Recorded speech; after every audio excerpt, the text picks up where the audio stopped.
안녕하세요 여러분. 여러분 잘 지내고 있나요? 얼마 전에 우리 졸업했었던 은수랑 지수가 교회 안에 있는 지역아동센터에 놀러 왔습니다. 못 본 사이에 많이 컸더라고요. 그래서 전사님 많이 깜짝 놀랐어요. 아마도 우리 친구들도 못 본 사이에 많이 컸을 것 같아요. 다시 만나면은 크게 많이 커서 또 많이 변해서 전사님 깜짝 놀래주셨으면 좋겠습니다. 자, 이제 사도신경으로 예배 시작하도록 할게요. 사도신경 하겠습니다. 나는 전능하신 아버지 하나님, 전지의 창조주를 믿습니다. 나는 그의 유일하신 아들, 우리 주 예수 그리스도를 믿습니다. 그는 성령으로 잉태되어 동정녀 마리아에게서 나시고 본디오 빌라도에게 고난을 받아 십자가에 못 박혀 죽으시고 장사된 지 4일 만에 죽은 자 가운데서 다시 살아나셨으며 하늘에 오르시어 전능하신 아버지 하나님 우편에 앉아 계시다가 거기로부터 살아있는 자와 죽은 자를 심판하러 오십니다. 나는 성령을 믿으며 거룩한 공교회와 성도의 교제와 죄를 용서받는 것과 몸의 부활과 영생을 믿습니다. 아멘.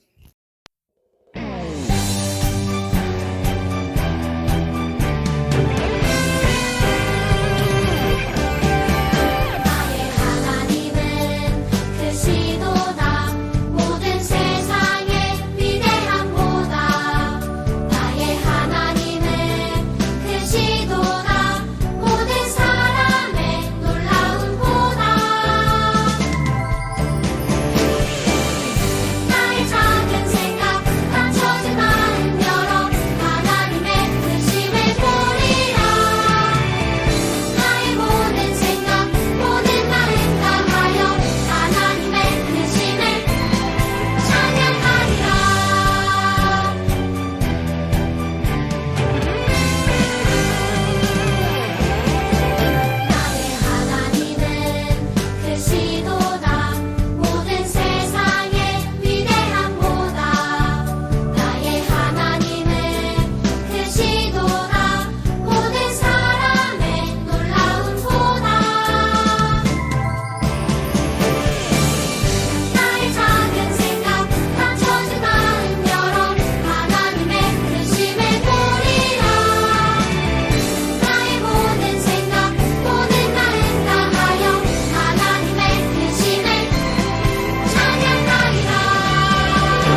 예배 드릴 수 있게 해주셔서 감사합니다. 마음을 다하고 뜻을 다하고 힘을 다하여 너희 하나님 여호와를 사랑하라고 하신 말씀 따라 예배 드릴 수 있게 해주시고 전도사님 말씀에 은혜 많이 받는 우리들이 되게 해주세요. 예수님 이름으로 기도합니다. 아멘. 아멘. 자, 이제 하나님 말씀 읽어보도록 할게요. 하나님 말씀은 마태복음 8장 23절부터 27절입니다. 마태복음 8장 23절부터 27절까지예요. 우리 함께 읽도록 할게요. 배에 오르심에 제자들이 따랐더니 바다에 큰 놀이 일어나 배가 물결에 덮이게 되었으되 예수께서는 주무시는지라. 그 제자들이 나와 깨우며 이르되 주여 구원하소서, 우리가 죽겠나이다. 예수께서 이르시되 어찌하여 무서워하느냐, 믿음이 작은 자들아 하시고 곧 일어나사 바람과 바다를 꾸짖으시니 아주 잔잔하게 되거늘 그 사람들이 놀라게 여겨 이르되 이 사람이 어떤 사람이길래 바람과 바다도 순종하는가 하더라. 아멘. 네, 마태복음 8장 23절부터 27절까지 말씀이었습니다. 여러분, 오늘 말씀은요, 예수님이 배를 타고 거라사 지방에 가시는 도중에 있었던 일입니다. 예수님께서는 새벽부터 기도하시고 하루 종일 말씀을 전하시고 사람들을 고치셨습니다.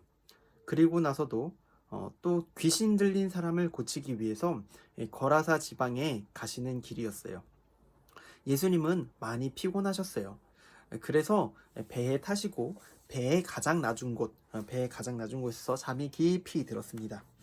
그런데 이 갈릴리 호수에 엄청나게 큰 폭풍이 갑자기 치기 시작했어요. 예수님의 제자들은 원래 직업이 다 뭐였죠? 맞아요. 어부였죠. 그런데 어부이기 때문에 배를 타는 것이 아주 익숙한 사람들이었습니다. 그리고 또 웬만한 폭풍들도 다 한 번씩은 경험해 본 사람들이에요. 그런데 이 폭풍, 제자들이 만난 폭풍이 한 번도 경험하지 못한 폭풍이었습니다. 그래서 너무너무 컸어요. 누가복음에 보면은 이 폭풍을 가지고 광풍이라고 합니다. 광풍. 광풍이 무슨 뜻이냐면 네이버 국어 사전을 찾아보니까 미친 듯이 사납게 휘몰아치는 거센 바람을 보고 광풍이라고 해요. 우리 광풍이 불면은 어떻게 되는지 한번 동영상 한번 볼까요? 자, 여기 보니까 파도가 심하게 치고 있죠. 보니까 배가 아주 뒤뚱뒤뚱하고 계속해서 이제 기울고 또 물도 차네요. 이러다가 배가 부러지는 적도 있나 봐요. 여러분, 이처럼 바람이 강하게 불면요, 방법이 없습니다. 바닷속에서 이렇게 광풍이 불면은 도망 나올 방법이, 빠져나올 방법이 없대요. 정말로 많이 그 목숨을 걸고도 많은 사람들이 죽는데요. 제자들도 배가 익숙한 사람들이었어요. 그런데 정말로 죽을 것 같았어요. 그래서 정말로 급하게 예수님을 깨운 거예요. 예수님 빨리 일어나 보세요. 예수님, 저희 좀 살려주세요. 예수님, 우리가 죽겠어요. 빨리 일어나 주세요. 우리 좀 보호해 주세요.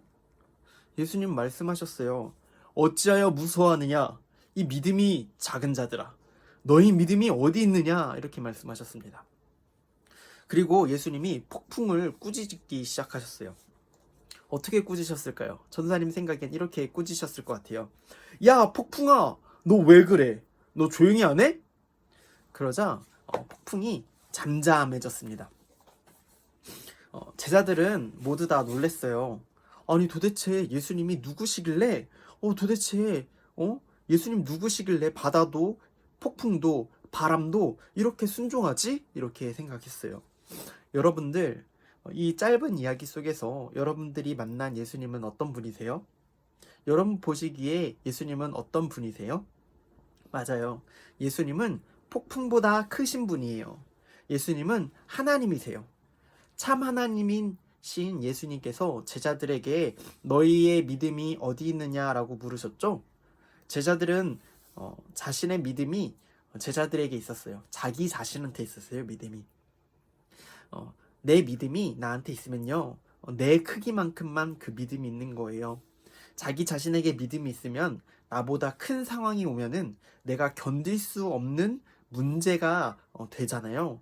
그래서 내가 견딜 수 없는 문제를 이겨낼 수가 있을까요, 없을까요? 맞아요.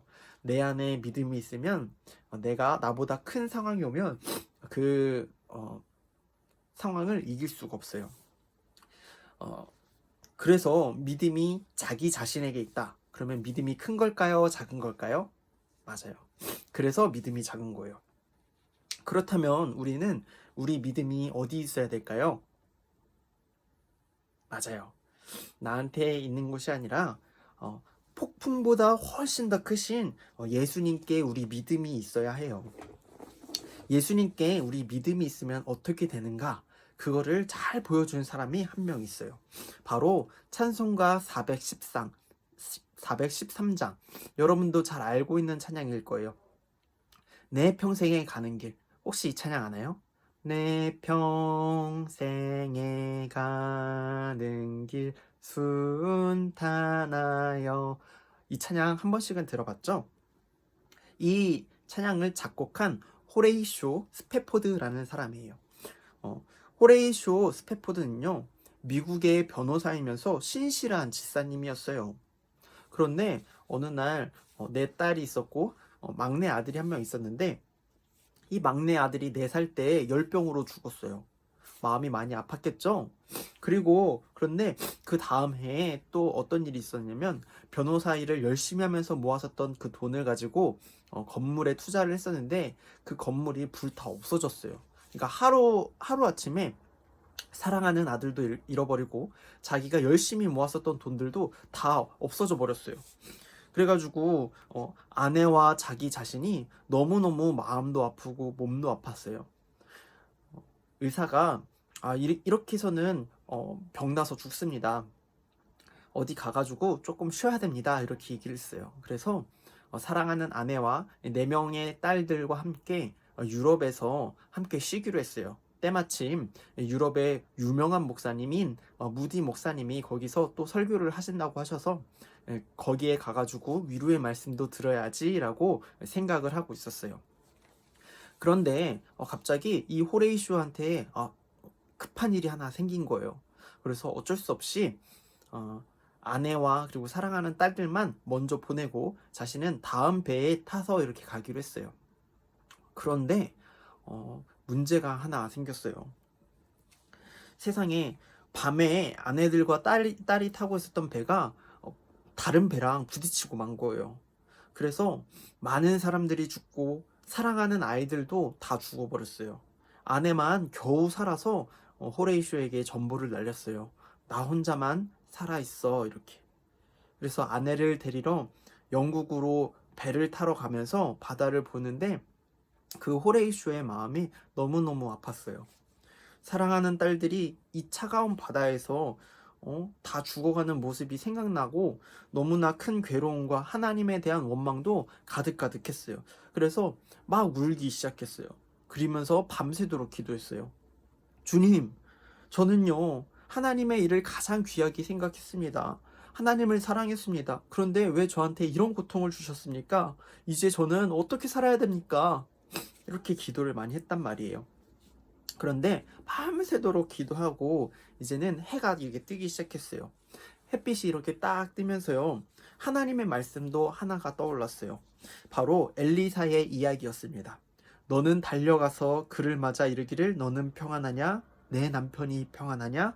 아이가 평안하냐? 하라 하였더니 여인이 대답하되 평안하다. 스페포드에게 이 평안이라는 낱말이 머릿속에 계속해서 맴돌았어요. 엘리사가 이 여인에게 물을 때 이 여인은 이미 아이를 잃은 상태였었거든요. 그런데 네 아이가 평안하냐 했을 때 이 여인은 믿음으로 평안합니다 라고 얘기를 했어요. 그 이야기처럼 스페포드는 이 이야기를 계속해서 묵상하기 시작했고 이제는 작은 목소리로 하나님이 주신 평안을 읊조리기 시작했어요. 그리고 자신의 펜을 들어서 마음을 써 내려간 것이 바로 우리가 부른 413장 찬송가예요. 전도사님이 한번 읽어줄게요. 내 평생에 가는 길 순탄하여 늘 잔잔한 강 같은지. 큰 풍파로 무섭고 어렵든지 나의 영혼은 늘 편하다. 내 영혼 평안해, 내 영혼 평안해, 내 영혼 평안해. 정말로 큰 믿음이죠. 자신은 자기가 사랑하는 모든 것을 다 잃어버렸지만 그럼에도 불구하고 하나님의 주시는 그 평안을 가지고 있는 사람이었어요. 전도사님도 이런 믿음이 참 가지고 싶어요. 이처럼 우리 믿음이 나의 상황과 나에게 있는 것이 아니라 상황보다 훨씬 크신 하나님께 있는 우리 친구들이 되길 바랍니다. 코로나로 또 많은 어려움으로 우리 마음이 많이 힘들죠. 하지만 하나님께서 주시는 구원과 평안을 가지고 이겨내는 우리 모두가 되길 바랍니다. 자, 이제 주기도문하고 예배 마치도록 하겠습니다. 주기도문 하겠습니다. 하늘에 계신 우리 아버지, 아버지의 이름을 거룩하게 하시며 아버지의 나라가 오게 하시며 아버지의 뜻이 하늘에서와 같이 땅에서도 이루어지게 하소서. 오늘날 우리에게 일용할 양식을 주시고 우리가 우리에게 잘못한 사람을 용서하여 준 것 같이 우리 죄를 용서하여 주시고 우리를 시험에 빠지지 않게 하시고 악에서 구하소서. 나라와 권능과 영광이 영원히 아버지의 것입니다. 아멘. 자, 우리 친구들 다들 건강하게 잘 있었으면 좋겠습니다. 건강한 모습으로 우리 다 함께 만날 그날 많이 성장한 모습, 많이 자란 모습, 그리고 너무 반가운 모습으로 우리 함께 모였으면 좋겠어요. 다들 건강하게 잘 지내세요. 안녕.